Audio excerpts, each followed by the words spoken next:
ese momento, Rambo está empezando a crear sus propias armas con lo que encuentra en el bosque. El equipo de policías empieza a avanzar por las montañas buscando a Rambo. En eso escuchan una explosión y empiezan a disparar descontroladamente.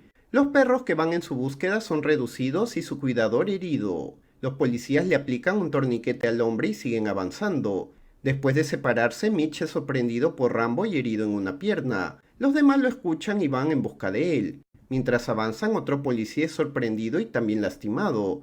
Otro es atravesado por una trampa y el último es sujetado contra un árbol. En el caos, Rambo sale con un camuflaje natural y confronta a Will, diciéndole que todos pudieron haber muerto en sus manos ya que en el bosque